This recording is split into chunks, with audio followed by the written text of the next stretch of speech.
Modern Turkey reforms of Mustafa Kemal Pasha.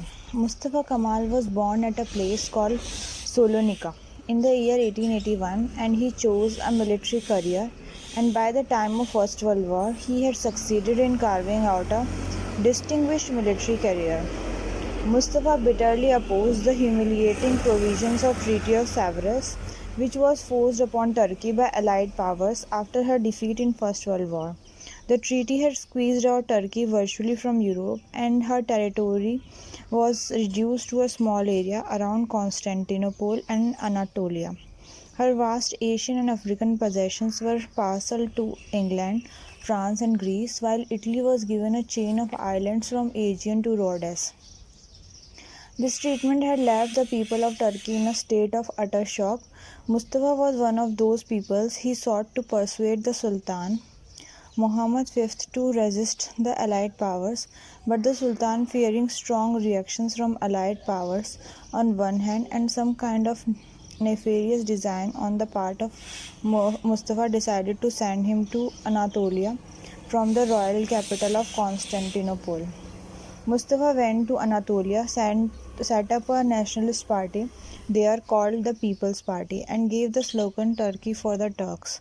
The party drew a national pact in 1920 affirming the inseparability of all territorial inhabited by Turks within and outside Turkey. It was followed by establishment of a Grand National Assembly at Ankara. This assembly declared itself as the sole representative of Turkish nation and chose Mustafa Kemal as the president and the commander-in-chief of nationalist army. This event led to the establishment of a parallel government in Ankara. The other, with Sultan as its head, was seated at Constantinople. They further declared abolition of Sultan, after which the Sultan fled from Turkey to a place called Malta. In 1923, this Grand Nationalist Assembly declared Turkey as republic and unanimously elected Mustafa as its first president. Reforms and modernization. Mustafa wanted a complete break from past.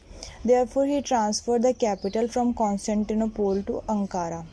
Constantinople for him represented old ideas, failure, and humiliation, whereas Ankara was to prove a new beginning to the path of making Turkey a modern and powerful state.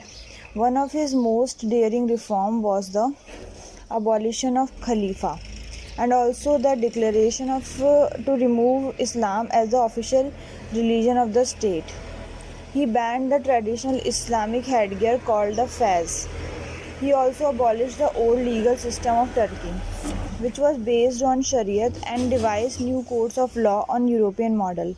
He preferred Latin as the official script of the state in place of Arabic. He made many reforms in social sector also, particularly with the objective of improving the conditions of women as well as education. Great deal of emphasis was placed on female education. While polygamy was abolished, many schools were opened with Western curriculum, and he tried to educate adults also. Therefore, a law was passed that all people up to 40 years of age was to receive daily lessons of readings and writings. He made many economic reforms, for example, steps to industrialize, invite foreign capital and expertise, extension of railways, construction of ports, irrigation work, working of mines, establishment of factories, and development of hydroelectricity projects. Evaluation of achievements. Apart from these reforms, probably one of the biggest achievement of Mustafa was the Treaty of Lausanne in 1923, which was a major improvement over the Treaty of Sevres. By this treaty, Turkey was able to regain good part of her territory lost by the Treaty of Sevres. For example, the city of Adrianople and the eastern Thrace. The control over her customs of foreigners was done away with.